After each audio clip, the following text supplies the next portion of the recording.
Man wanted to kill his wife. He tricked her into going to the edge of a cliff, intending to push her off, but just as he was about to do so, his wife told him that she was pregnant. Upon hearing this, the man quickly let go of her. He only wanted to inherit her property, but now he had an unexpected son. He had no choice but to let her live for another year, waiting for the child to be born. Then he planned to kill his wife again. This time, he simply set fire to the house, while his wife was still asleep.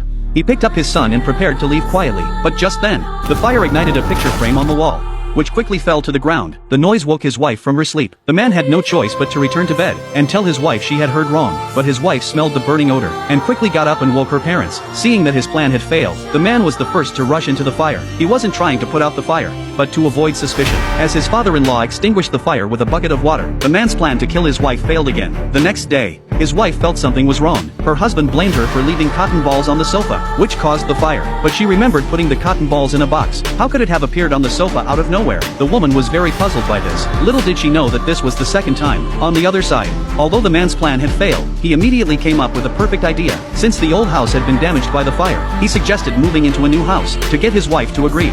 He lied that he could come up with $300,000. If his wife could come up with another $300,000, they could buy a new house. He selected a house in a luxury community. Sure enough, his wife was instantly tempted when she saw it, but in reality, the man only had a measly $2,000. Even so, he took his wife to the bank. He asked the teller to set up a joint account. They planned to deposit their savings into this account, to use for buying a house. But after his wife deposited the money into the account, the man made up an excuse that the bank card was frozen, and the transfer would take a month. His father-in-law thought he was bluffing, but he didn't know that the man went to the bank the next day, and withdrew all $300,000 from his wife's account. Not only that, he secretly put sleeping pills in her food. When his wife fell asleep, he took her wallet, removed her ID documents, and practiced imitating her handwriting on paper 81 times. He then took out a $2 million insurance policy, and signed his wife's name on it. The next day, he took his wife on a picnic, but in reality, he intended to kill her. However, he was discovered by his father-in-law. Seeing his daughter in a dazed state, he immediately realized something was wrong. As soon as they left, the old man received a call from the bank, alerting him to unusual activity in his daughter's account.